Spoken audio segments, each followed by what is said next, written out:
Irmãos e irmãs, boa tarde. Que Deus os abençoe. Que alegria poder estar aqui com vocês nesse momento, nessa ocasião aqui em Valência, que hoje se veste de festa. Glórias a nosso Deus. Bendito seja o Senhor por essa maravilhosa bênção. Glórias a nosso Deus, que nos abençoa tanto, que está aqui conosco. Hoje o Senhor nos está abençoando muito e por isso nos sentimos tão felizes e tão contentes, porque temos a amada irmã Maria Luísa conosco, a quem Deus lhes tem dado essa liderança nessa maravilhosa igreja, nessa verdade, nesse evangelho puro e completo, esse evangelho que nos leva à vida eterna. Glórias a nosso Deus. Por isso vamos dar um forte aplauso à nossa irmã Maria Luísa com todo o nosso carinho.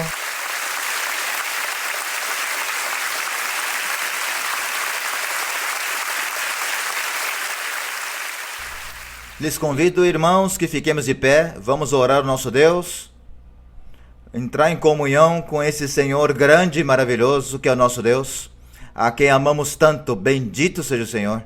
Vamos então orar. Pai eterno, Deus da glória, Deus grande e maravilhoso, o Senhor. Quão grande, Senhor, e quão poderoso és tu, Senhor. Hoje estamos aqui diante da tua presença, nesse momento, Senhor, tão maravilhoso que tu nos concede, a todos os irmãos e todas as irmãs aqui na igreja de Valência.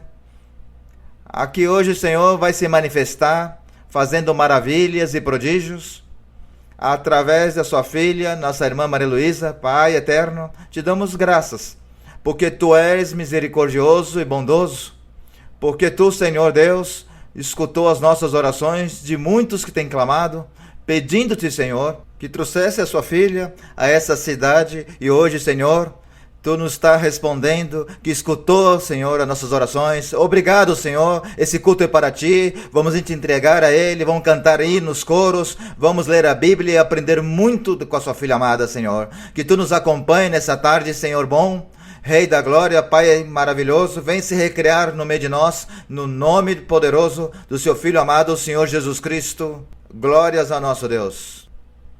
Os convido agora, irmãos, que se sentem. Vamos cantar a nosso Deus amado, nosso Deus precioso. O hino número 232.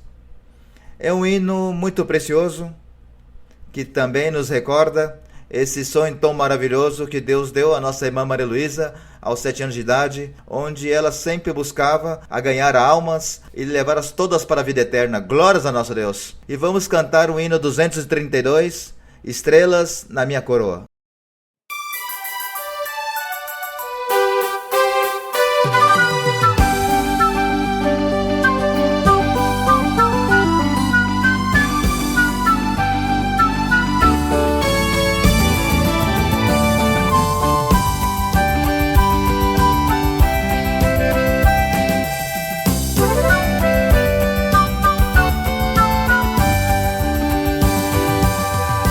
Sin cesar siempre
Adorado é o seu nome, Senhor.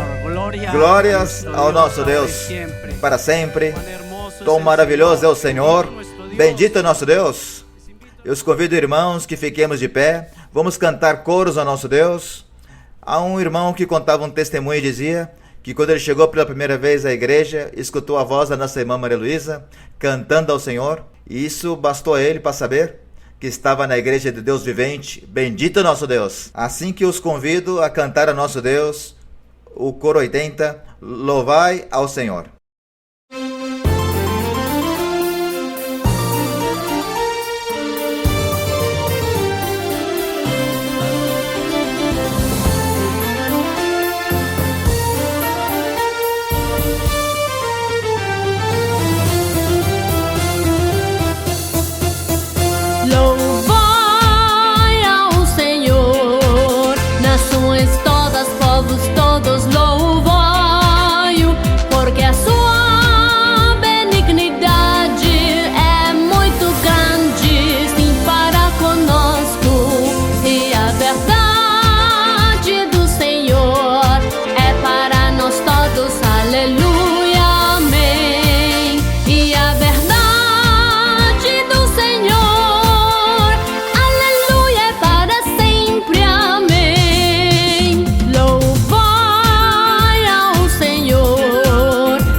Bendito nosso Deus.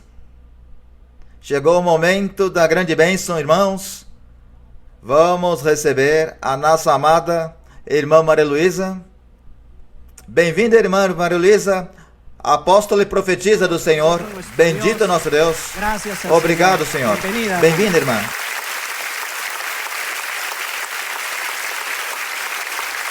Mais uma vez, que o meu Senhor abençoe todos nesta tarde e para sempre. Vocês podem sentar, queridos irmãos. E bem, vamos hoje meditar na palavra do Senhor. E tomara que cada um de vocês possa se aprofundar, refletir e prestar muita atenção no ensinamento e no que vamos falar sobre a palavra de Deus, sobre o nosso Deus, sobre um Deus vivo e de poder. E antes de seguir, eu me esqueci de cumprimentar os irmãos e irmãs que estarão assistindo este estudo bíblico aqui em Valência, na Espanha. Todos os irmãos que estão assistindo até na África e em todos esses lugares, no Japão, nas Filipinas, nas ilhas, na Islândia. Todos eu cumprimento com muito carinho, todos vocês. E aqui os irmãos de Valência amam vocês também e cumprimentam todos vocês. Que Deus abençoe. E agora vamos começar. As nossas perguntas. Não são muitas as perguntas, mas o pouco ou muito que nós consigamos ouvir com este tempo tão limitado que temos, nós vamos desfrutar delas. Meditando, porque as perguntas são muito úteis. As perguntas que os irmãos fazem são muito edificantes para a vida espiritual de todos nós. Bem, vamos começar? Irmã Maria Luísa, boa tarde. Agradeço a Deus por tê-la aqui, irmã. Irmã, eu tenho uma pergunta em Isaías 55:2. Diz: por que gastais o dinheiro que não é com o que não é pão, e vossa fé naquilo que não o sacia. Ouve-me atentamente e comei o melhor. E vossa alma se deleite com o mais substancioso. Irmã, nós, como crentes da palavra, como podemos administrar nosso dinheiro para gastar, não gastá-lo em coisas vãs?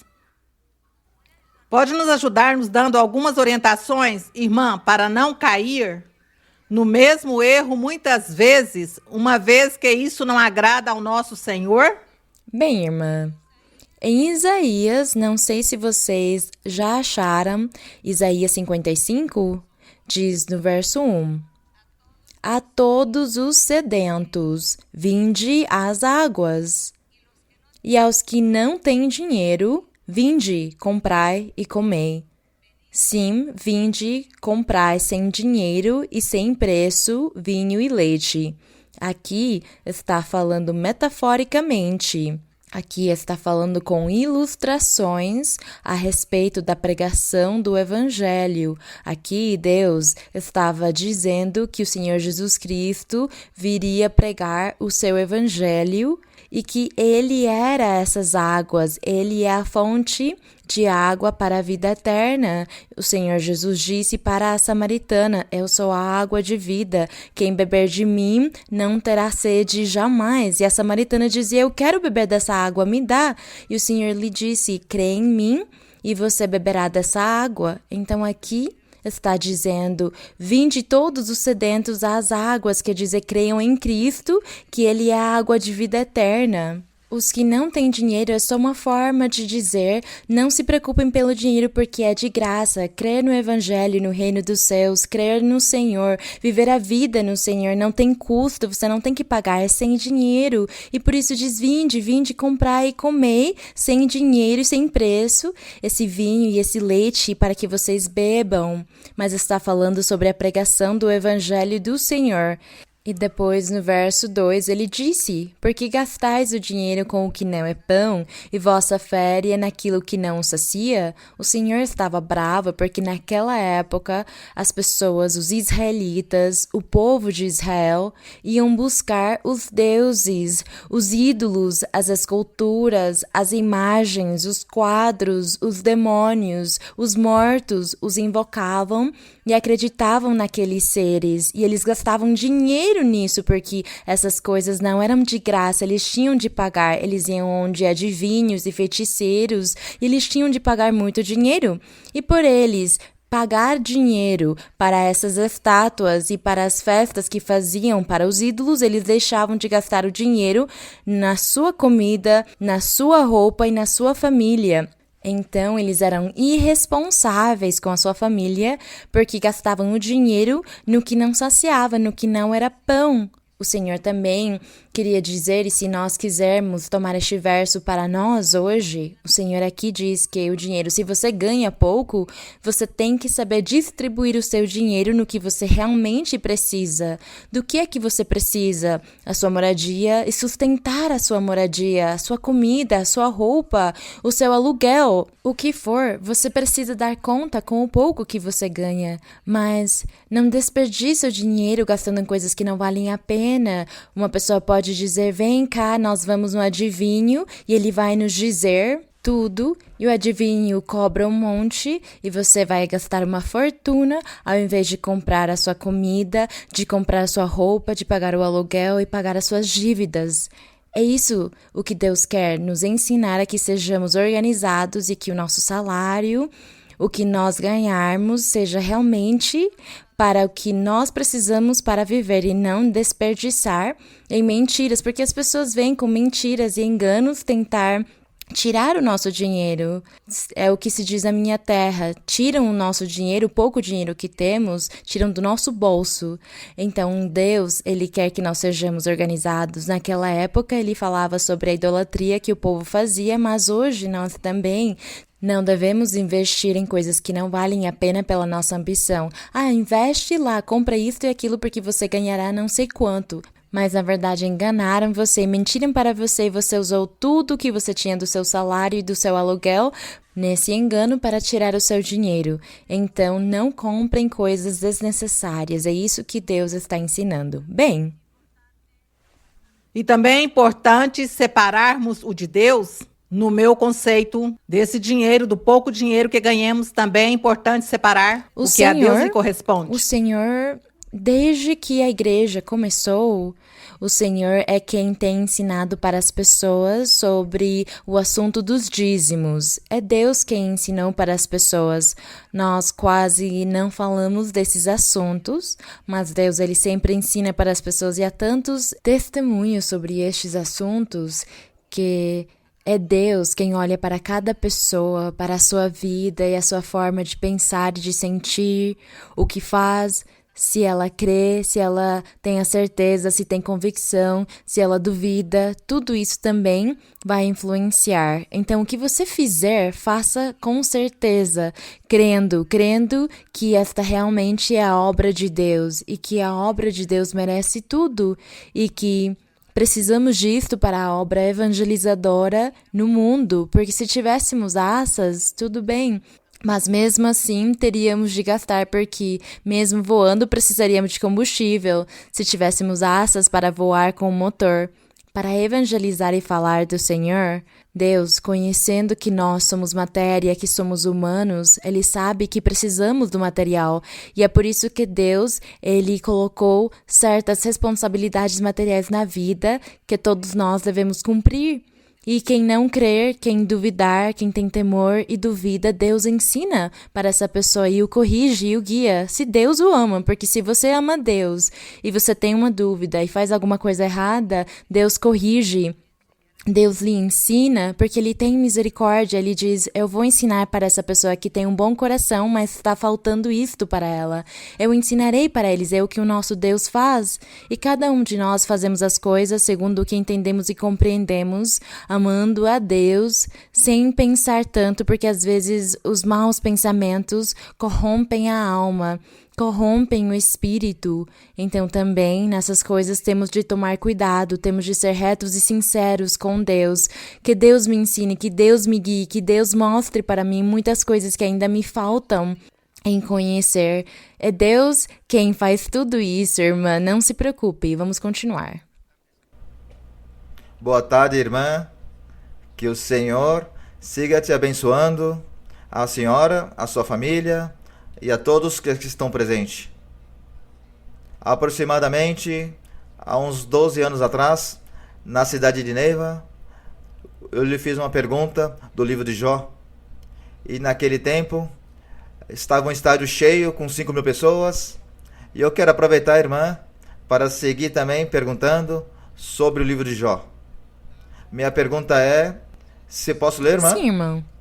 Está no livro de Jó, capítulo 2, onde disse, então disse-lhe sua mulher, ainda persistes em tua integridade? Amaldiçoa a Deus. Qual o verso, irmão? Jó, capítulo 2, versículo 9. Sim. Lê outra vez, irmã? Sim, irmão. Então disse-lhe sua mulher, ainda persiste em tua integridade? Amaldiçoa a Deus e morre.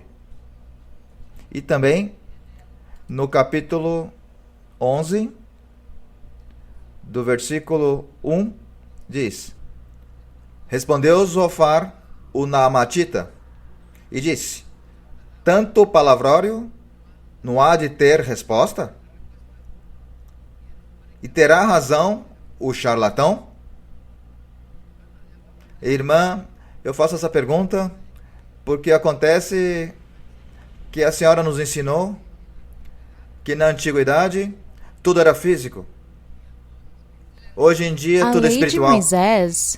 A lei de Moisés, quando Deus deu as leis para Moisés, o povo teve de fazer muitos rituais, de fazer muitas obras, muitas coisas que eram físicas e materiais.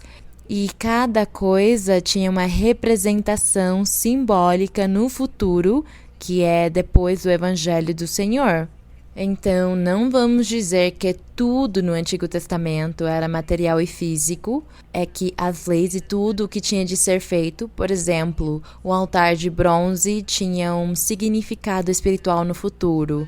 Os pães que eles colocavam da proposição também tinham um significado.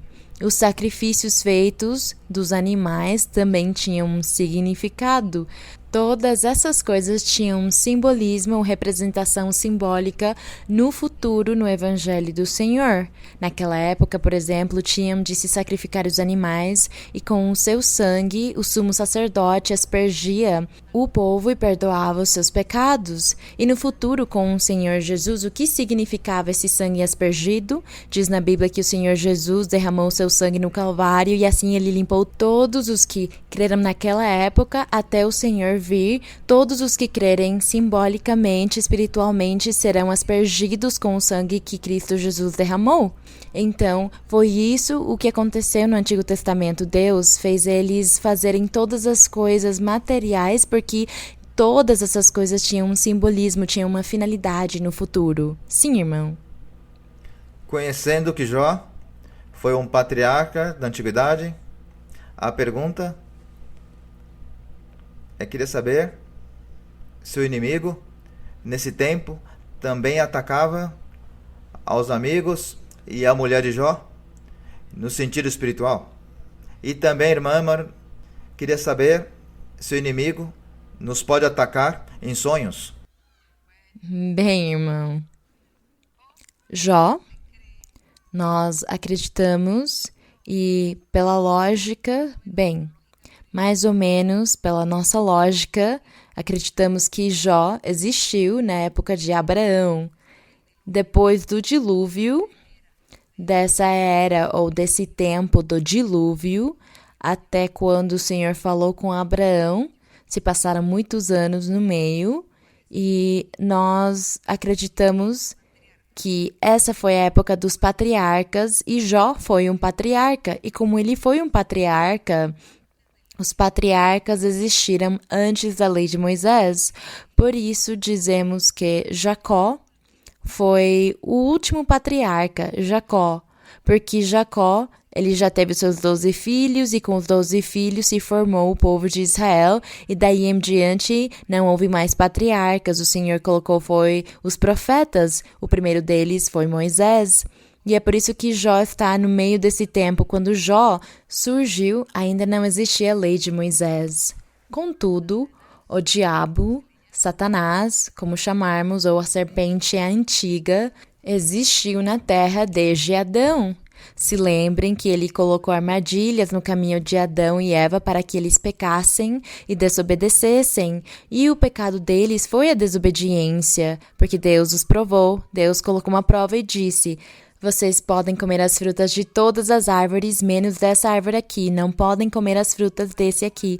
Lhes deu uma ordem para os provar, e isso foi suficiente para que o diabo os enganasse e eles comessem dessa fruta, e eles desobedeceram a Deus, e esse foi o pecado da desobediência. Então o diabo desde aquela época existe trabalhando com todas as pessoas, com toda a humanidade. Ele trabalhou na lei de Moisés com o povo de Israel, o diabo sempre trabalhou de uma outra forma. E agora, no meio do Evangelho, agora ele é o nosso inimigo também e continua trabalhando contra nós. Ele continua, então, é por isso que nós temos de lutar todos os dias. Todos os dias nós temos de lutar com esse inimigo. E são lutas que o inimigo coloca no nosso caminho, armadilhas, usando muitas formas. Ele usa momentos, situações, qualquer tipo de pessoa. Ele usa tudo o que ele puder, o que esteja no alcance da sua mão, ele usa para vir contra nós, colocar doenças, acidentes, escassez, raivas, brigas, desamor, tristezas, amarguras, depressões, etc. É tudo isso que o inimigo coloca constantemente. E por isso é que nós lutamos constantemente, temos de orar ao Senhor e pedir Que o Senhor nos ajude, porque nós estamos lutando contra essas forças negativas. Então, Jó teve de lutar aqui contra o diabo. O diabo usou a esposa de Jó, porque ela lhe disse que amaldiçoasse a Deus. E Jó lhe disse: tu és uma insensata, falaste com uma mulher fátua. Vocês podem procurar no dicionário o que significa a palavra fátua, falando de uma pessoa que não tem temor de Deus, que não tem nada de Deus.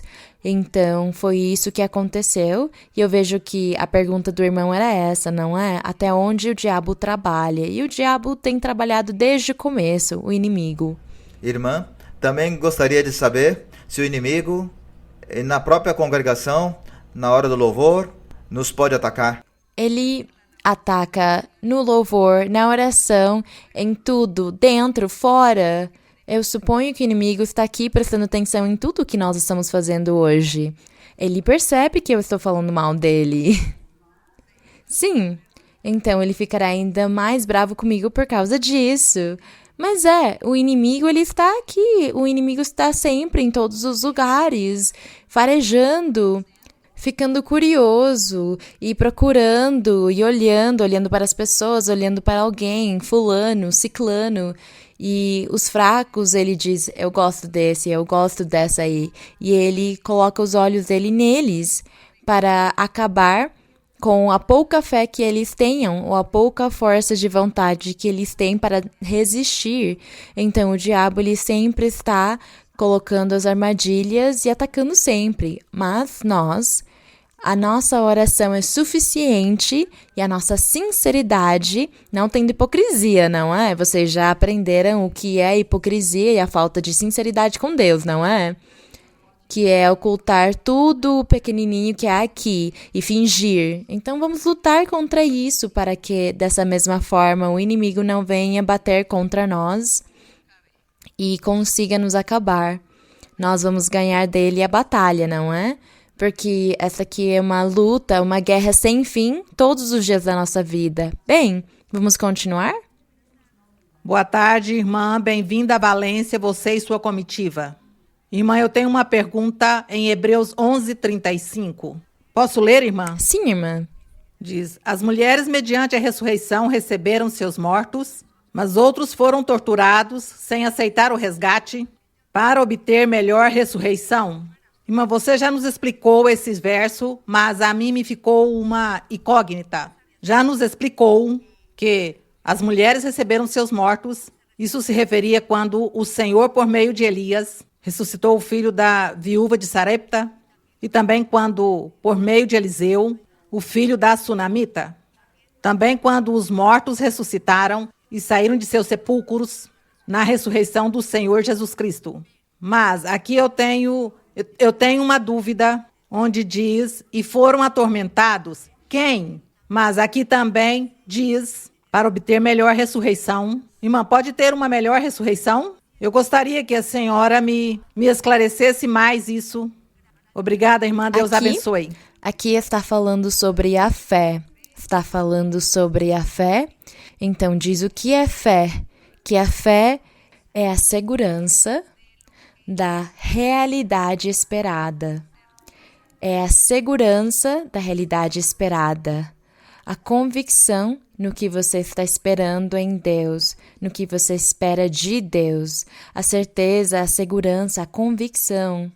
O que nós estamos esperando? Por exemplo, uma coisa que todos nós estamos esperando com certeza, eu imagino, a nossa salvação, não é? A vida eterna. É isso, nós confiamos no Senhor que Ele nos dará a salvação. Então diz aqui, é a firme segurança da realidade esperada. A fé é a prova convincente do que não se vê.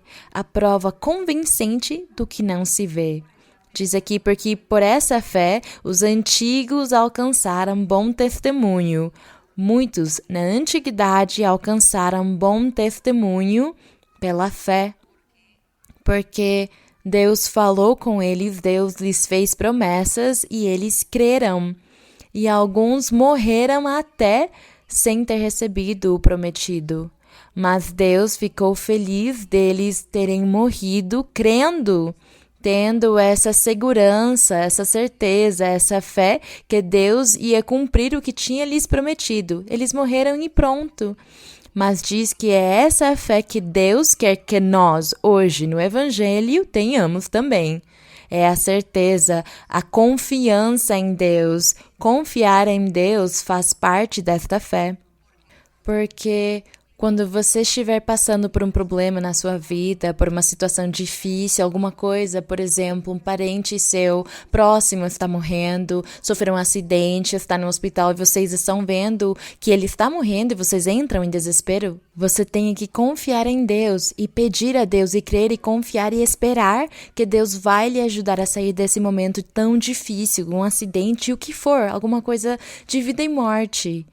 É aí onde você tem que ter essa segurança, essa confiança em Deus. Porque se você não confiar em Deus, Deus dirá: você não tem fé, você está duvidando de mim neste momento que você realmente precisa, duvida, você se sente sozinho e abandonado porque você não tem fé, porque você não crê, não confia em mim, não depositou em mim todo o seu fardo, porque é isso que Deus quer de nós. Então, por isso aqui, sobre a fé, está falando que todos os que tiveram a fé, Abel diz que ele teve fé e deu do melhor para Deus, Abraão teve tanta fé que ele saiu sem saber para onde ele ia, porque Deus lhe disse que ele devia ir, ele não perguntou para onde que ele teria de ir, ele só pegou a sua roupa e foi embora. A sua riqueza, os seus animais, os seus servos, ele foi, mas ele não sabia para onde ele ia, porque Deus lhe disse que fizesse e ele fez. Aqui também fala sobre a Sara que teve o seu filho e fala sobre todas as pessoas que tiveram tanta fé, viveram e creram. Então aqui a irmã leu que entre essas pessoas as mulheres receberam seus mortos mediante a ressurreição, porque eles confiaram e esperaram em Deus, e porque também quando o Senhor Jesus ressuscitou, diz que muitas pessoas ressuscitaram também, que os sepulcros se abriram. Mas é a fé e a segurança e a certeza em Deus quem faz tudo isso, que outros foram apedrejados e cerrados, porque eles confiaram em Deus, eles sabiam que tinham de crer em Deus e dar a vida pelo Senhor, como aconteceu com os apóstolos. Deus lhes revelou que eles seriam sacrificados pela sua palavra e eles disseram: sim, Senhor, eu aceito. E eles foram sacrificados. E é isso que Deus quer, que nós hoje tenhamos essa fé no Senhor e que confiemos, porque é por isso que nós recebemos a profecia. A profecia, quando Deus fala para as pessoas por meio da profecia e Ele faz promessas, as pessoas têm que confiar em Deus. Mesmo que eles não recebam profecias, estejam no caminho do Senhor, vocês têm que confiar que você está andando uma vida reta, que você está tentando mudar, está tentando agradar a Deus. Portanto, você espera que Deus lhe ajude nos momentos difíceis da sua vida.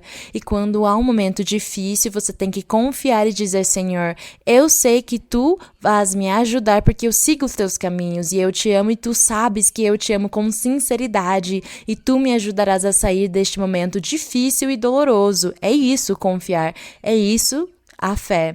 Mas eu me desviei porque a irmã me fez uma outra pergunta. É sobre a mesma coisa? A irmã me perguntou? Não sei. Sim, senhora. É sobre... Diz, foram atormentados. Gostaria de saber quem foram atormentados. E também... Os que foram torturados?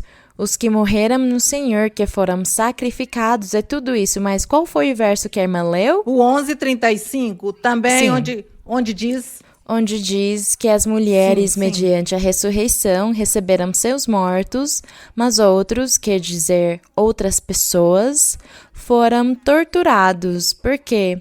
Porque eles não aceitaram a palavra, não aceitaram a palavra de Deus, não aceitaram as coisas de Deus, não aceitaram o resgate, diz aqui.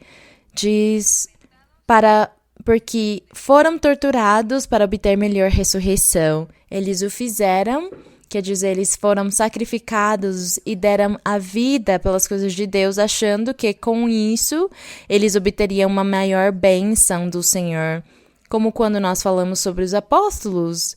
Os apóstolos, eles morreram sacrificados na sua maior parte, mas eu acho que o Senhor revelou para eles isso e mostrou para eles como eles iam morrer, e eles disseram Não interessa, Senhor. Senhor, não me importo, porque se eu tiver de dar a vida por ti, eu a darei. Foi o que eles disseram para o Senhor e fizeram assim, e aconteceu assim.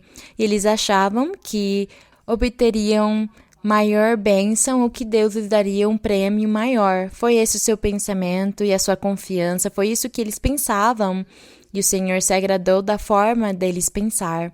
É isso, mas aqui não diz que realmente aconteceu assim, não. Mas que o Senhor simplesmente admirou o pensamento e a confiança deles, pensando, se eu morrer sacrificado pelo Senhor, com certeza o Senhor vai me dar um lugar mais importante na vida eterna. Eles provavelmente pensaram assim. Bem, Já, irmã, obrigada. Vamos seguir. Irmã Maria Luísa, que Deus siga lhe abençoando, para a honra e glória do Senhor, uma promessa que Deus me fez há mais de 10 anos, que estaria diante do seu ministério, fazendo uma pergunta. Quando o Senhor Jesus Cristo começou seu ministério, muita gente o seguia, fez os milagres, assim como as 5.000 pessoas dos pães e dos peixes. E Marcos 8, quando nós lemos que ele fez também milagres a 4.000 pessoas, aí já são 9.000 pessoas. E quando Pedro começou seu ministério, também estavam 3.000 pessoas chegando a palavra do Senhor. Aí já temos 12.000 pessoas. Eram israelitas, judeus. Bem, não vamos contar, porque quando o Senhor fez o milagre dos pães aos 5.000 ou 4.000, não significa que eles faziam parte da igreja do Senhor. Ele só fez o milagre de lhes dar pão porque eles tinham fome e tinham ficado o dia inteiro ouvindo ele. Mas com Pedro, diz na Bíblia que se adicionaram 3.000 pessoas à igreja e eles se batizaram. Eles contam, mas quando fala sobre a vida do Senhor e todas as pessoas que receberam milagres, não fala dele se adicionando à igreja. Porque quantas pessoas estavam no dia de Pentecostes? 120, estão vendo? 120. E diz que o Senhor deu pão para 5.000 ou 4.000, não é? Então, não é porque ele tenha dado pão para eles que significa que eles se converteram a Deus ou seguiram o caminho de Deus. Não. Na época de Pedro, sim. No dia de Pentecostes, sim. Diz que esse dia umas 3.000 pessoas disseram: nós queremos seguir o caminho do Senhor, o que fazemos? E ele lhes disse: se batizem, e aí onde eles se batizaram. Então minha pergunta é, onde está essa descendência ou essa geração? Porque vemos que nessas terras não seguiu crescendo o cristianismo, mas acabou crescendo em outras terras. Exatamente, irmão, porque quando o Senhor subiu aos céus, ele disse aos apóstolos: não saiam de Jerusalém até vir o Espírito Santo, e vocês possam se encher do poder do alto. E eles foram orar em um lugar específico chamado o Aposento Alto. Eles oravam lá, e diz na Bíblia que só tinha 120 pessoas, depois do Senhor pregar 3 anos fazendo milagres e sinais e fazendo tantas coisas para o povo e essas regiões. Só 120 pessoas. Infelizmente, foram as que ficaram no aposento alto orando ao Espírito Santo, e foram esses 120 que começaram a obra evangelizadora. Somente. Bem, Amém, irmã. Ficou muito claro. Deus abençoe. Vamos continuar? Boa tarde, irmã. É um privilégio, um grande presente do Senhor poder estar na sua presença e poder dirigir-me a você. Irmã, tenho 2 perguntas. A primeira está na página 17 do livro de Vivências, onde o irmão Carlos Alberto escreve de você: quer que Deus dê a saída a cada situação que se apresenta. Entretanto, o Senhor, em algumas ocasiões, permite que ela lhe pergunte, mas não lhe responde, para que tenha que atuar, e ele prove o conhecimento que lhe deu. Irmã, você nos ensinou que na oração devemos falar ao Senhor como a nosso amigo, expressando tudo aquilo que precisamos e desejamos. Minha pergunta é: em que medida nós podemos fazer perguntas ao Senhor? Por exemplo, Senhor, como posso agradá-lo? Senhor, o que me falta? Senhor, no que me equivoquei? E a que se referiu o irmão Carlos Alberto quando disse que o Senhor permitia a você perguntar-lhe? Obrigada, irmã. Nós teríamos de perguntar para o irmão Carlos Alberto. Mas como assim? O que ele disse? Talvez eu possa... Que O Senhor permite a você fazer perguntas, mas nem sempre lhe responde, para que você... É o que nós fazemos sempre, sim, é assim mesmo. Às vezes nós oramos e pedimos muitas coisas para Deus e perguntamos, mas o Senhor não responde, e nós temos de respeitar essa decisão do Senhor. E quando isso acontece comigo, eu digo ao Senhor, eu devo estar falhando. É isso que eu digo para o Senhor, eu devo estar falhando contigo porque tu não me respondes, não me guias, não ouves o que eu estou te pedindo. Então eu estou falhando contigo. Me ajuda para continuar em frente, me mostra o que eu estou fazendo de errado para me corrigir. É isso, a minha oração se torna isso. Que eu falo e às vezes eu não ouço respostas, mas eu não fico triste, eu não desanimo, sigo em frente, amando a Deus sobre todas as coisas, sobre as respostas ou as não respostas, continuo amando o Senhor. Minha outra... Sim, irmã.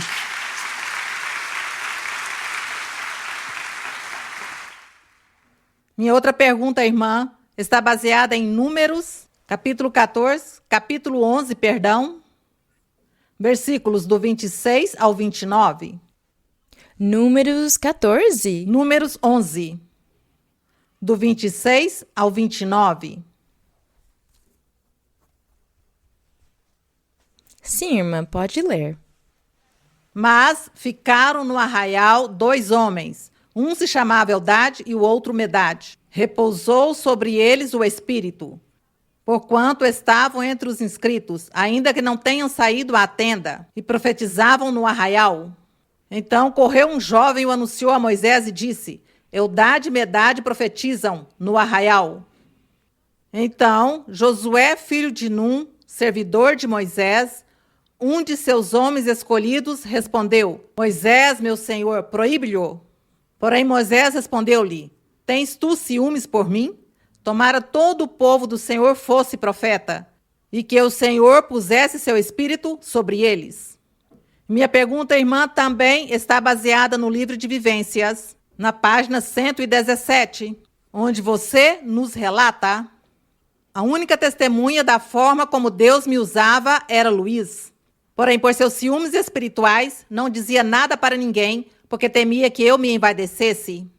Minha pergunta, irmã, é: que diferença ou semelhança há entre os ciúmes espirituais e a inveja? Obrigada, irmã, que Deus a abençoe. Sim, irmã. Bem, dizem que os ciúmes e a inveja é a mesma coisa. Inveja, ciúmes, mas talvez há invejas que são mais fortes do que outras, mas são a mesma coisa. Ciúmes e, bem, invejar talvez seja uma coisa um pouco mais profunda e forte do que a palavra ciúmes. Se nós dizemos, esse tem ciúmes, ou se eu digo, esse tem inveja, às vezes parece muito forte, não é? Então dizemos, não, tem ciúmes, para deixar um pouco menos sério. Mas mesmo assim, há ciúmes de ciúmes, não é? Porque se lembrem que aqui diz que temos de ter zelo pelas coisas de Deus, defender as coisas de Deus. Nós temos de entrar a defender as coisas do nosso Deus, respeitá-lo e fazer que os outros o respeitem. É esse o zelo do Senhor. Respeitar a Deus e fazer que Ele seja respeitado em qualquer momento e em qualquer lugar. Não negar o nosso Deus. Nós não devemos negar a nossa identidade espiritual. Não devemos nos envergonhar de dizer para as pessoas que eu sou cristão, seguidor da Bíblia, que eu creio em Cristo. Por que vamos ficar com vergonha? Por que vamos ficar com vergonha de dizer que eu faço parte de uma igreja, ou que eu vou numa igreja, ou que eu viajo para visitar a igreja, não é? Não sentir vergonha disso. Nós não vamos ter problemas de dizer essas coisas, porque é a verdade. Então, sempre nós temos de colocar ao nosso Deus em alto, porque Deus merece. Nós devemos nos sentir orgulhosos do que somos na nossa vida espiritual. É isso, seguir em frente, mas bem, não ter inveja. ter zelo pelas coisas do Senhor, respeitá-lo e fazer que ele seja respeitado, mas ciúmes entre nós, que talvez por ciúmes eu fico bravo com uma pessoa, ou por ciúmes essa pessoa fica brava comigo ou com outra pessoa, e se torna uma briga, se gera uma inimizade, isso não é bom, isso não é bom. Então, sejam ciúmes ou inveja, temos de nos afastar disso, dessas coisas de sentir que... Porque não é o zelo das coisas de Deus que é tão diferente, é ciúmes porque ele foi chamado para fazer tal coisa, ele foi colocado aqui, ele tem tal coisa, e eu não fui colocada, não me chamam para fazer, não me chamam para ser usado assim. Então a pessoa sente raiva, sente ira, se sente aborrecida, e é aí onde nós ofendemos a Deus, e é por isso que o Senhor diz isso, como aqui com essas pessoas que Moisés ensinou. E ele perguntou por que eles estavam querendo proibir, se o Espírito Santo tinha vindo sobre essas duas pessoas e eles estavam profetizando. E eles disseram, impede-os, porque eles não têm por que fazer essas coisas. E Moisés, o único que, no momento, ele pôde usar para ensinar eles os ciúmes. Então ele disse, vocês têm inveja deles porque eles são profetas? Tomara que todos fossem profetas.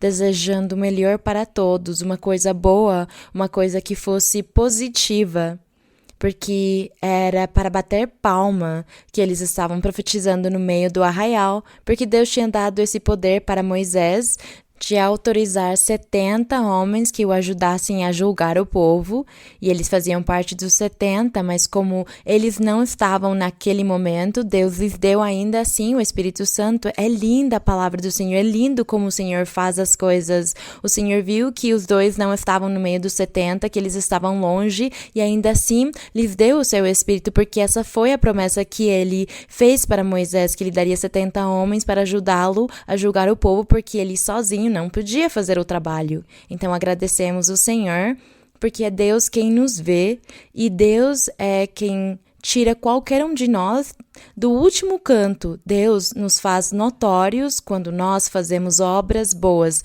quando fazemos coisas boas e agradáveis diante dele. Bem, sim, vamos continuar mais umas 2 perguntas já para finalizar. Para finalizar o estudo bíblico, umas 2 ou 3 perguntas. Sim, irmão. Boa tarde, irmã Maria Luísa, que Deus abençoe. A igreja de Valência te recebe com muito regozijo, com muita alegria. Esperávamos isso por muito tempo. Seja a senhora bem-vinda e toda a sua comitiva. Irmã, sabemos que Deus nos chamou para servi-lo, para que recebamos os dons espirituais, o Espírito Santo, para que pregamos da sua palavra e falemos o mundo do Evangelho. Eu estava lendo, irmã, em Romanos capítulo 2, sobre os judeus e a lei. E o apóstolo Paulo se referia aos judeus que muitos deles falavam da lei, mas não aplicavam em suas vidas.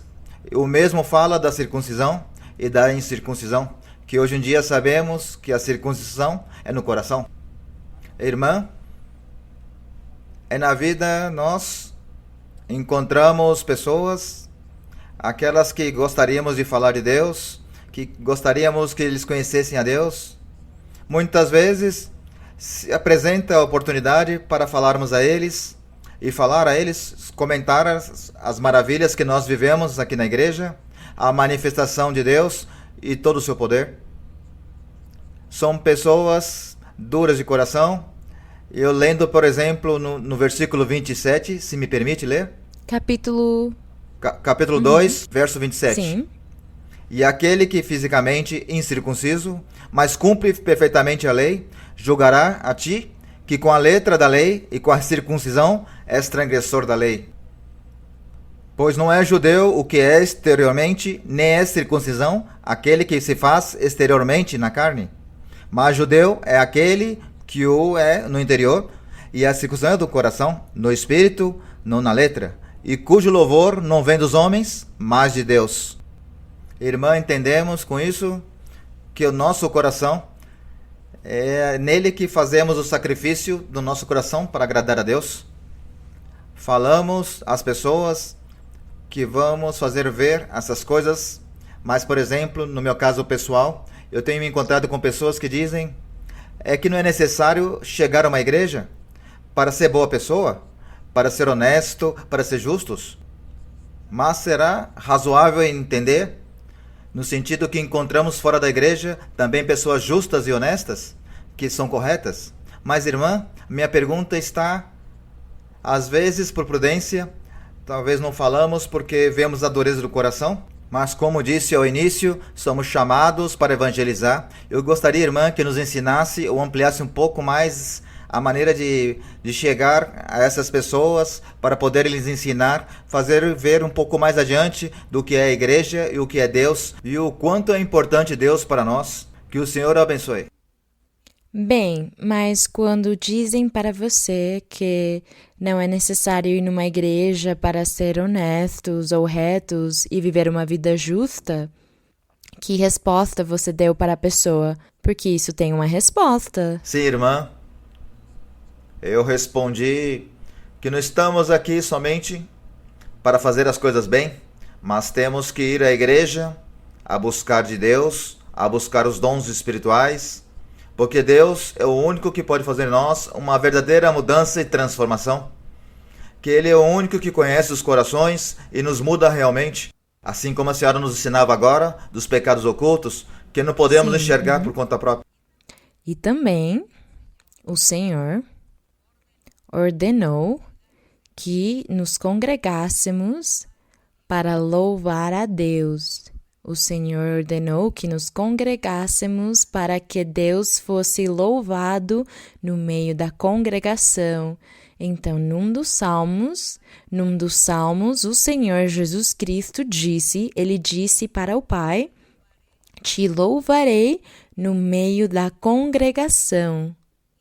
E também no Novo Testamento, em Hebreus, diz, não deixem de se congregar, porque para o que serve a congregação? O que é a congregação? É o que nós estamos fazendo agora. Isso aqui é uma congregação. Estamos congregados, um grupo de pessoas. Estamos nos congregando umas 800, eu acho, pessoas.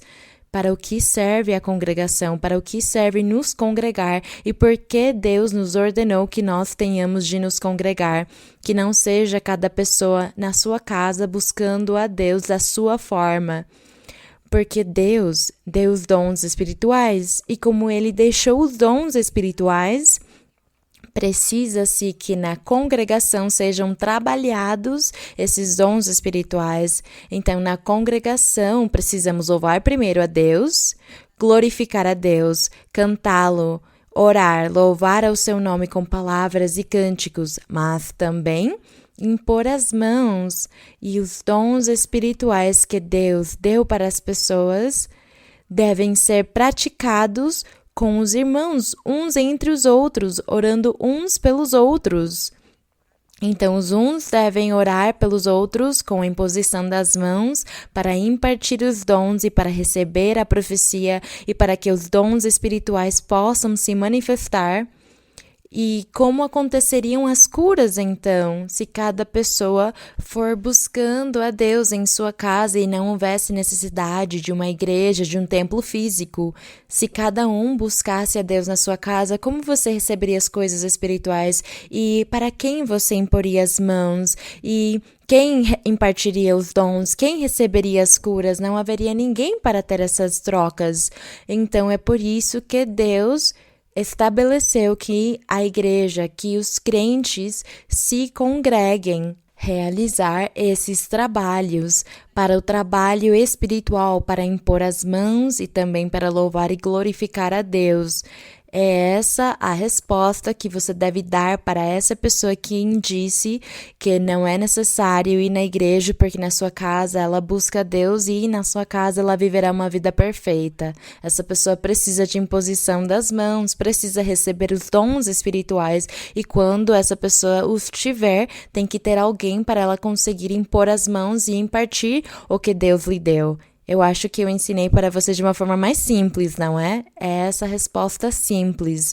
É essa a resposta simples para os que dizem por que temos de nos congregar. Outros perguntam por que temos de ir todos os dias. O domingo é suficiente. Não.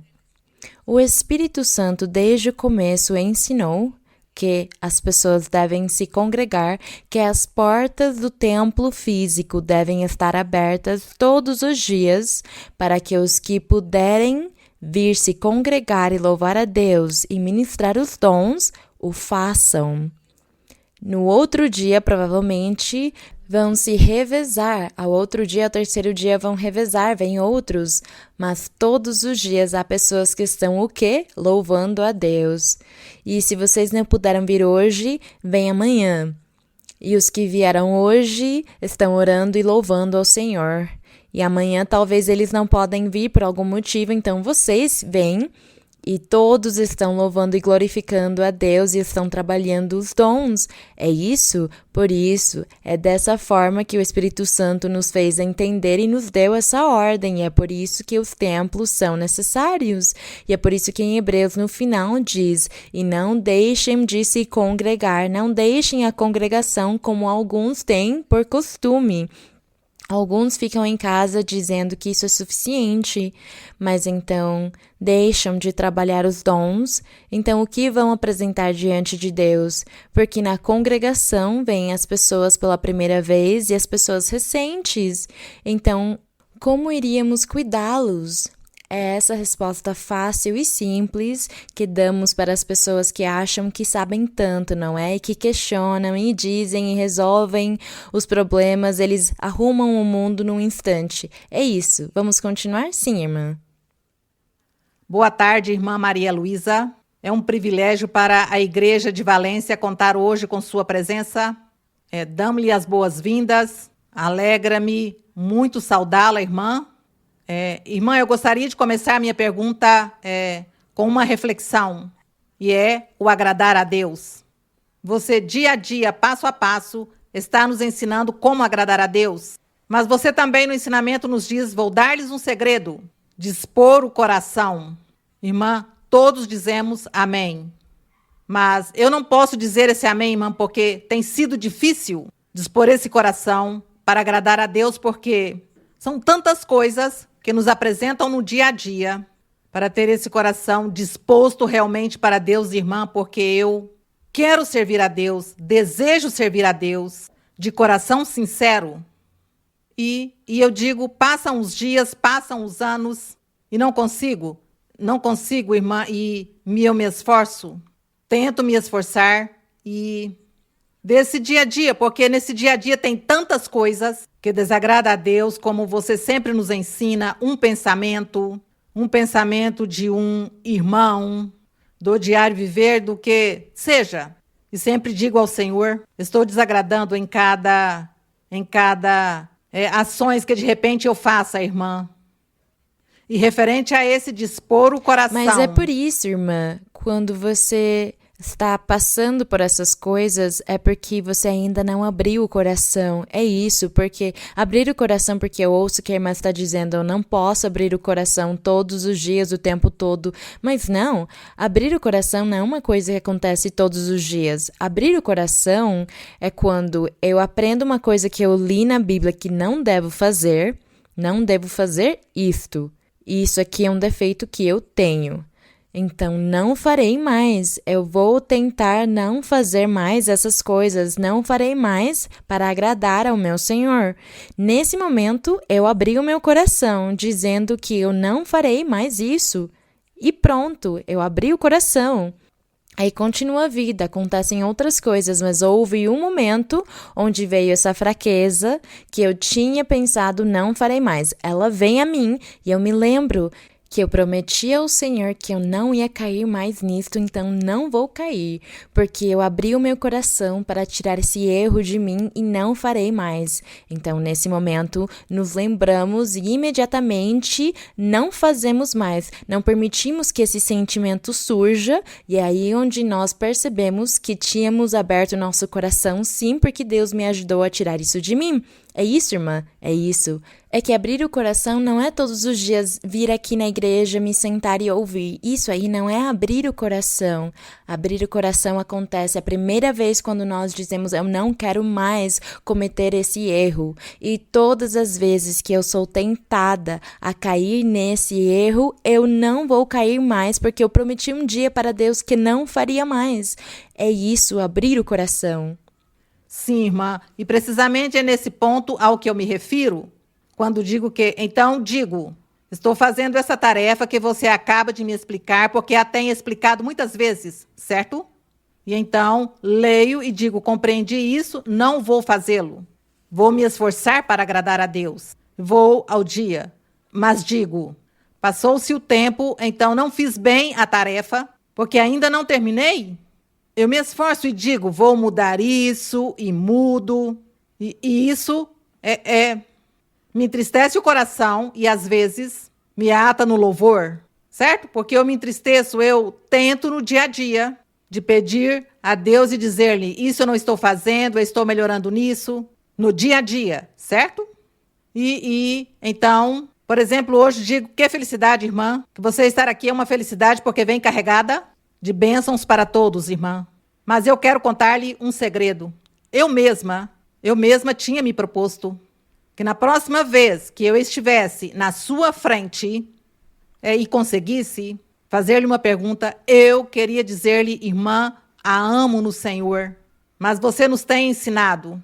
Se me ama, como disse o Senhor, cumpra os mandamentos, tenha os dons. E eu tinha me proposto que a próxima vez que eu visse a irmã pessoalmente, ia dizer, irmã, aqui estou, ajudando a fazer a tarefa, resgatando almas para o Senhor. E não consegui, irmã. Então, isso me entristece no louvor e digo... Bem, irmã, mas você faça coisa por coisa, porque nós às vezes temos tantos defeitos. Um por um, vamos tirando de nós, um por um. O que vamos achando na Bíblia, esse defeito eu tenho, essa fraqueza eu tenho, então eu vou mudar nisto. E aí, quando nós superamos e mudamos isso, então segue o outro. Porque não podemos fazer tudo de um dia para o outro. É um processo de mudança. Nós estamos nos propondo um processo que demora, mas vamos tirando um a um, até ver que só falta o último. É isso. Tem uma pergunta da Bíblia, que está em 1 de Timóteo, capítulo 5, verso 22. Sim, irmã. 1 de Timóteo 5, 22. Sim, onde o apóstolo Paulo está ensinando a Timóteo, o apóstolo está ensinando como comportar-se, como transmitir seus mandamentos. E aqui no verso 22 lhe diz, não imponhas precipitadamente as mãos a ninguém, nem participes dos pecados alheios. Conserva-te puro. E minha pergunta é, irmã, esse participar em pecados alheios é quando eu observo que tem crentes, companheiros da igreja que estão fazendo algumas coisas que são indevidas, que sabemos que não estão na doutrina. Eu calo se a pessoa não é muito próxima a mim, se de repente eu não lhe possa, como você nos ensina, ensinar ou chamá-la de repente que não é o correto. Se eu calo e não digo nada, o Senhor a mim também me cobra esse pecado, também sou participante desses pecados alheios. Aqui, quando diz, nem participes dos pecados alheios, é fazer o que a outra pessoa faz, é essa participação, que se a pessoa está falando mentiras, então você também dirá mentiras, se a pessoa está ficando bêbada, você também vai beber, fazendo o que o outro faz, seria essa participação, fazer as coisas erradas que outra pessoa está fazendo. E nisto devemos ter zelo pela nossa vida espiritual.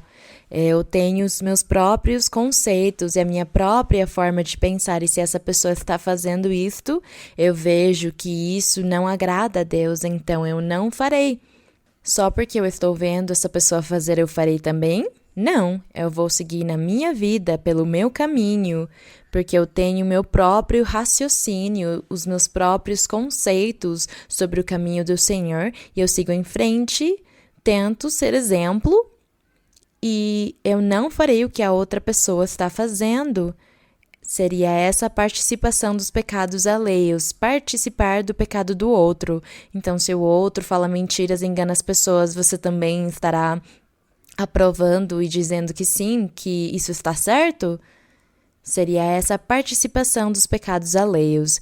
O que a irmã talvez entendeu aqui era sobre as fofocas e as críticas, e isso aí é uma outra coisa. As fofocas, os comentários, as críticas, as murmurações que ouvimos, que alguém me disse, que alguém está fazendo, que fulano fez, que ciclano fez, e conta para o outro, e se torna um rumor, e se torna uma fofoca, uma murmuração.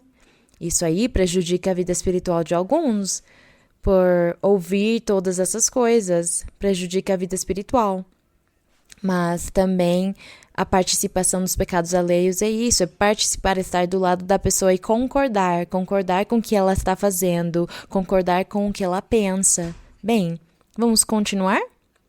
A última pergunta de hoje, as duas perguntas que estão aí, os dois irmãos. Irmã, boa tarde, que o Senhor a abençoe.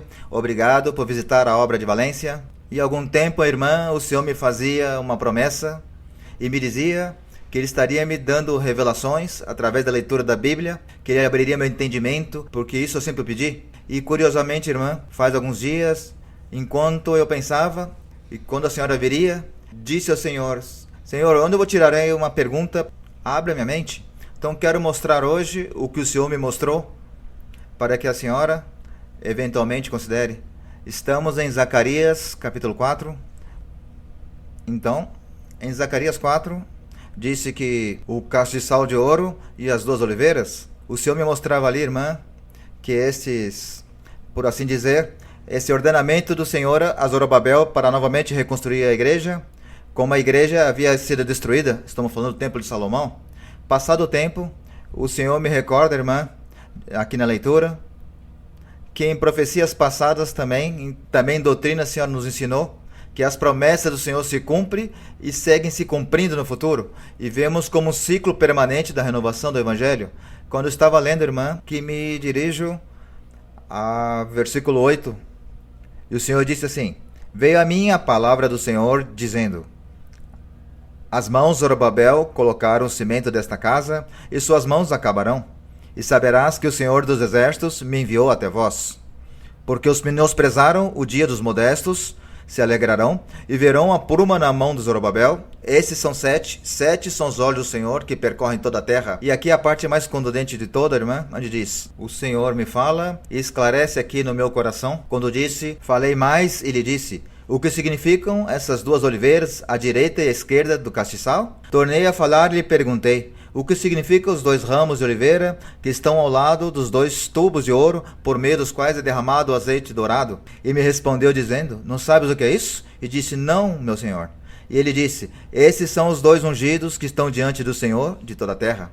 E nesse momento, irmã, o Senhor me abriu a mente e o coração, e o primeiro que me fez foi me mostrar que depois de ter tido tantos séculos que a igreja não tinha presença física na terra, de não ter templos, mas o Senhor levantou, irmã, aí o Senhor levantou novos representantes, assim como Zorobabel, com essa missão de levantar esse novo templo, com a senhora e com o irmão Luiz Eduardo.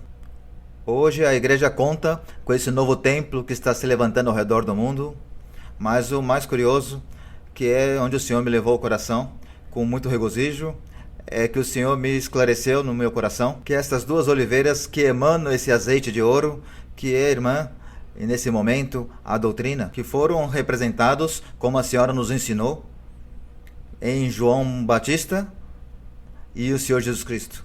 Para ser os 2 momentos de mudança, o Senhor nos coloca nesses tempos, novamente, irmã, o irmão Luiz Eduardo e a senhora, como essas 2 oliveiras no qual que seguem derramando e seguirá derramando dessa doutrina com esse tesouro do céu. É isso, irmão. Obrigada, irmão, pela sua apreciação. Mas Mas aqui, quando o Senhor disse ao profeta, estes são os 2 ungidos que estão diante do Senhor de toda a terra, vamos lembrar que, no começo do Evangelho, o Senhor enviou João Batista e depois o Senhor veio e os 2 pregaram: arrependei-vos porque o reino dos céus está próximo. Então, eles são os 2 ungidos que tinham a responsabilidade da nova era de salvação que vinha para a humanidade, do surgimento da igreja do nosso Senhor Jesus Cristo. E o Senhor usou João, e depois, porque João faz parte do Antigo Testamento, e depois é o Senhor Jesus Cristo quem começa o Evangelho do Senhor. Em Apocalipse também achamos sobre os ungidos, está em Apocalipse e fica um pouco mais claro também. Bem, vamos continuar a última pergunta de hoje. Boa tarde, irmã. Que o Senhor a abençoe e também abençoe aos que vieram com a senhora. Queria fazer uma pergunta na Bíblia, que está em Gênesis capítulo 2, versos do 8 ao 9.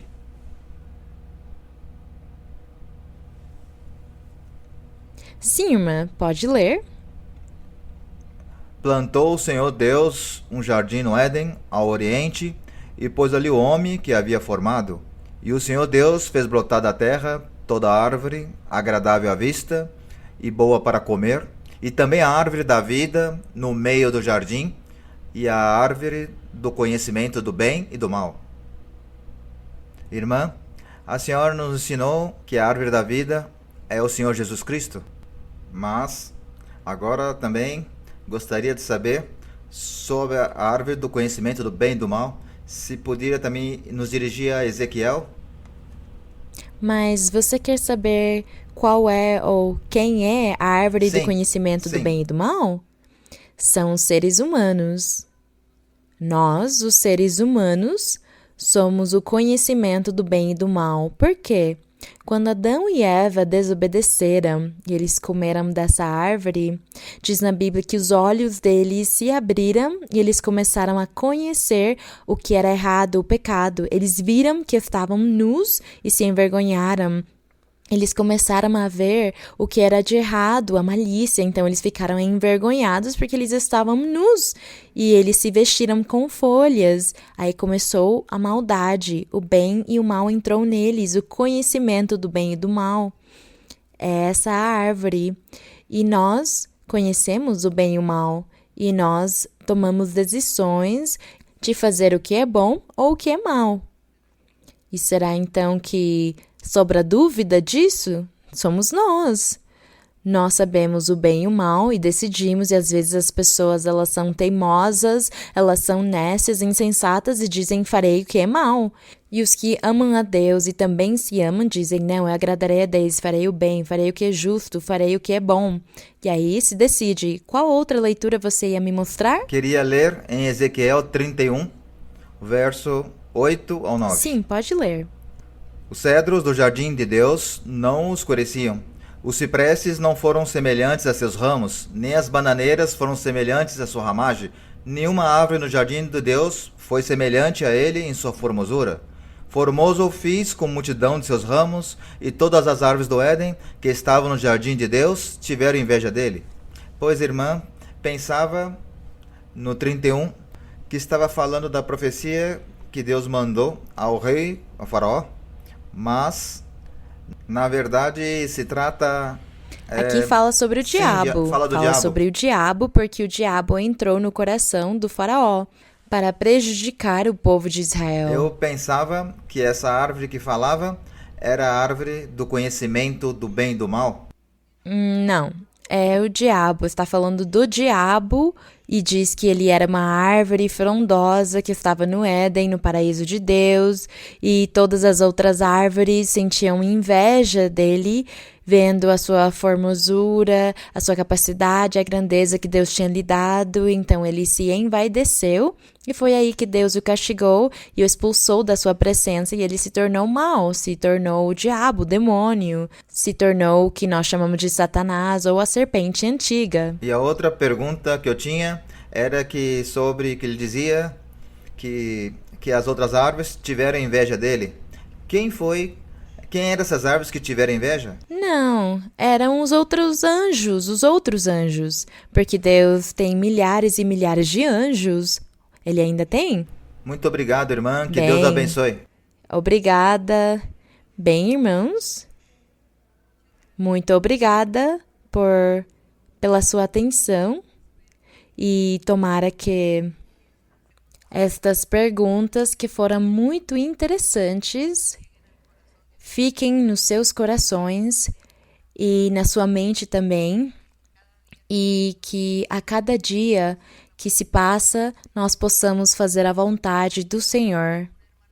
Quando um irmão disse que Deus é amor e que quem pratica o amor ganha a vida eterna, nós já sabemos, irmãos, que o amor é não praticar o pecado, não é? Que quando nós abandonamos completamente o pecado, nós dizemos que temos o quê? Amor. Ah, eu não sabia que vocês estavam caindo no sono, não tinha percebido. Porque vocês disseram amor. Vocês estavam sonhando já, não é? Então, amor é não praticar, porque se nós praticarmos o pecado, vamos ofender os que estão ao nosso redor com o que fizermos, vamos ofender e machucar e fazer mal. Se o pecado só nos fizesse mal a cada um de nós, tudo bem, mas é que também estamos fazendo mal para os que estão ao nosso redor. E seria muito bom que nós analisássemos pecado por pecado, até onde prejudica o nosso próximo, e assim entenderíamos melhor o porquê Deus não quer que façamos isso. Assim, não machucaríamos ninguém, nem ofenderíamos ninguém, nem faríamos mal para ninguém, e viveríamos a vida que Deus quer que nós vivamos. Ele quer isso, o amor. Então, é isso o que nós vamos pedir ao Senhor, e vamos orar ao Senhor e vamos agradecer ao nosso Deus pelo dia de hoje, e vamos pedir ao Senhor nos ajudar para que nós possamos agradá-lo em tudo. Não se esqueçam de ler a Bíblia. Temos de ler a Bíblia uma e muitas vezes. Nunca, nunca, nunca vamos deixar nem nos cansar de ler a Bíblia.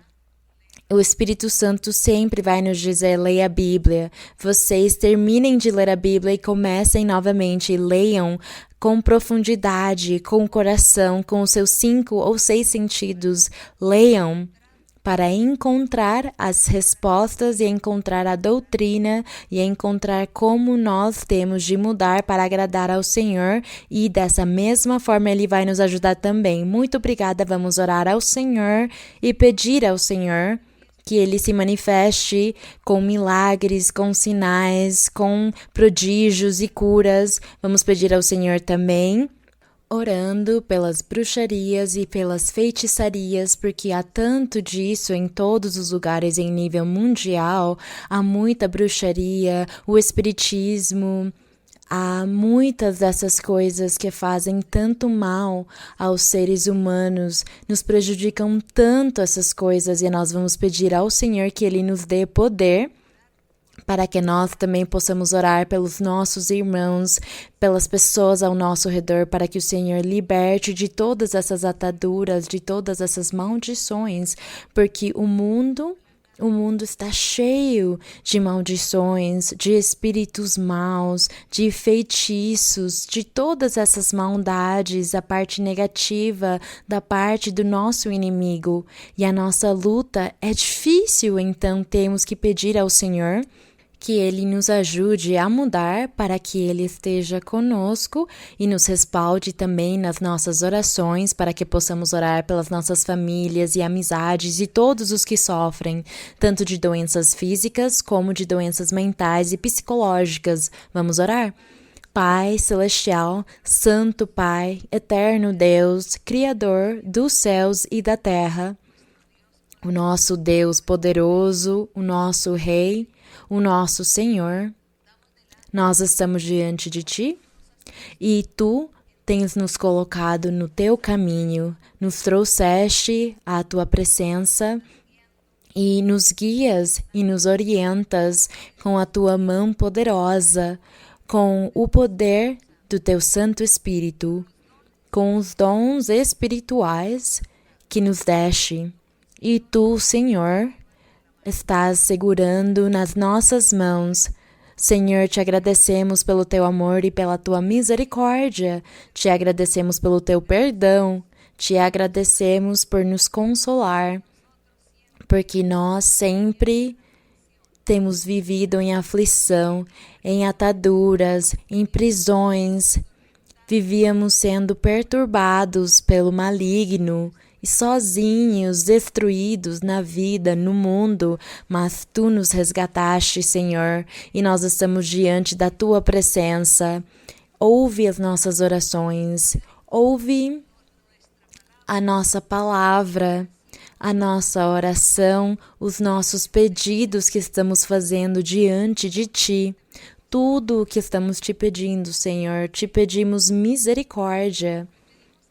Te pedimos que ouças a oração, que nos respondas, que nos des respostas, que estejas conosco em todos os momentos da nossa vida.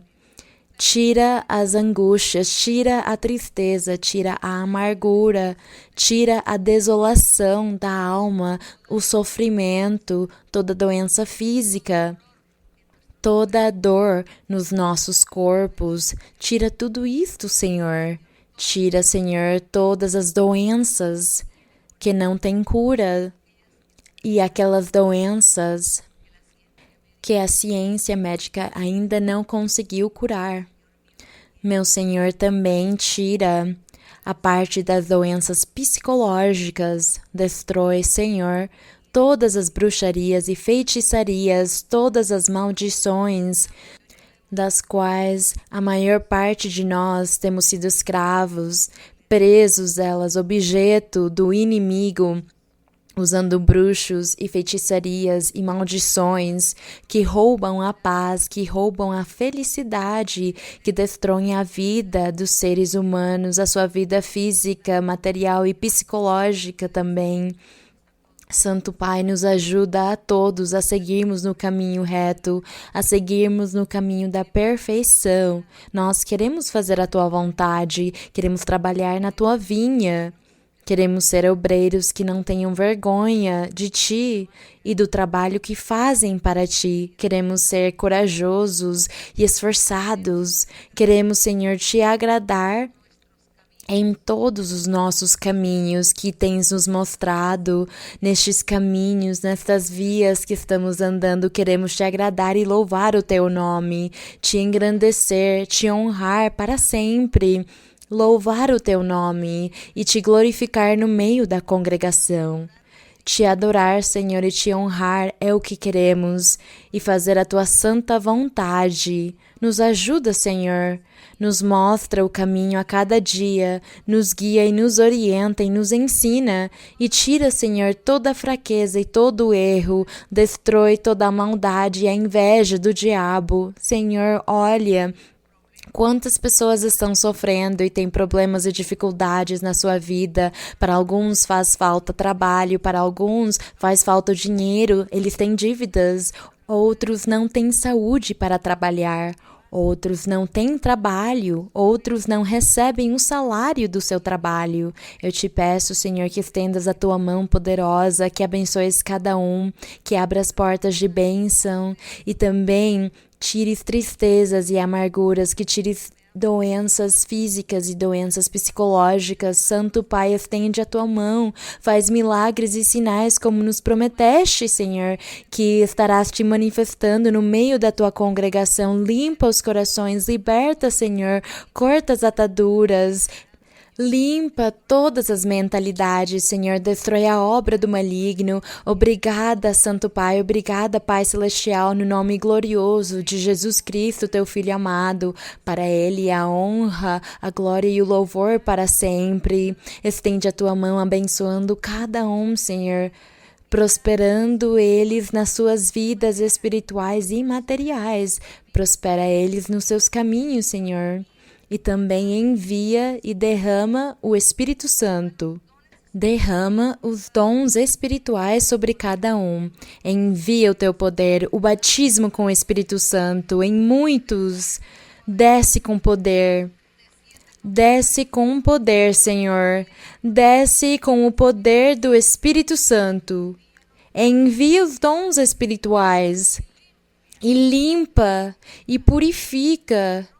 E quebra as correntes e corta as armadilhas, destrói as armadilhas do maligno, tira todo o mal, quebra as correntes, Senhor, dá-lhes as bênçãos, dá-lhes a limpeza, dá-lhes a liberdade, aviva a tua obra, aviva-o, Senhor, com o dom do Espírito Santo, bênçãos, bênçãos espirituais,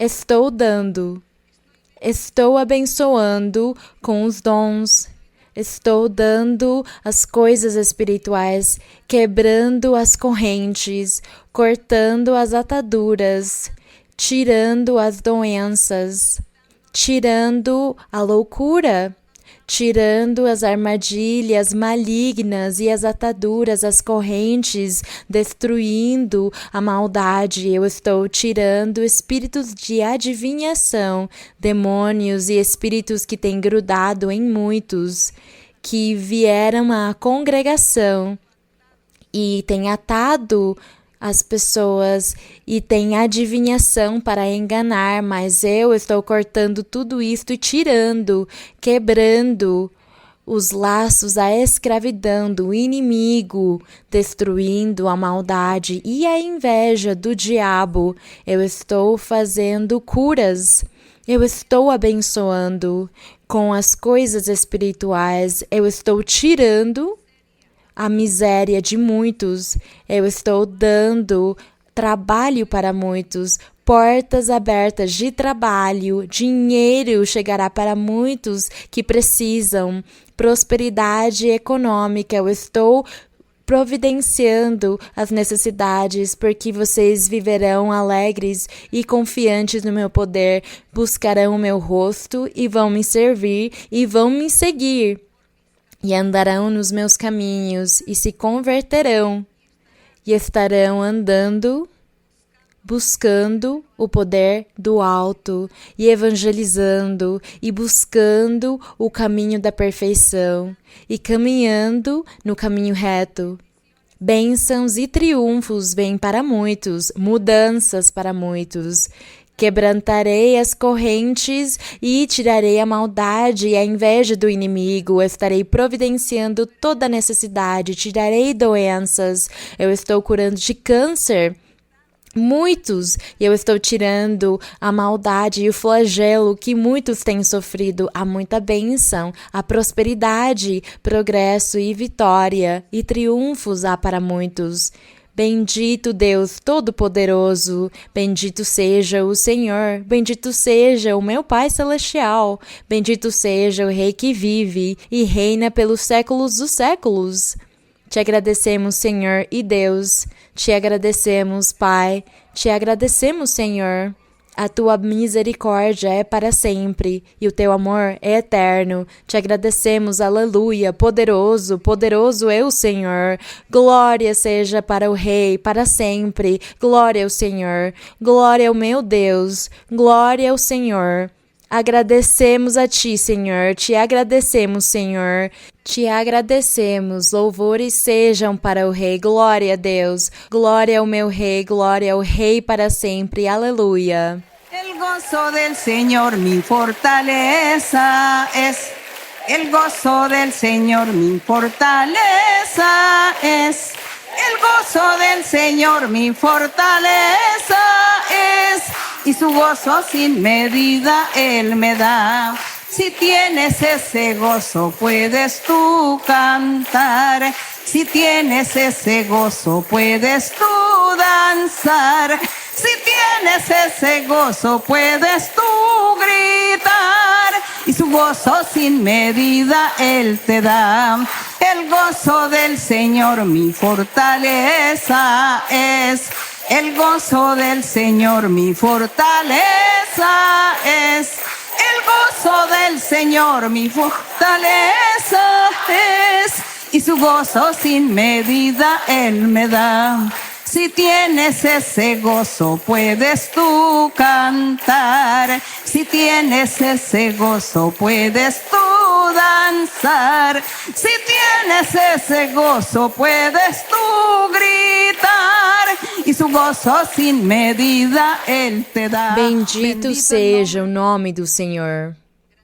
Agradecemos o nosso Deus. Deus abençoe. Até mais.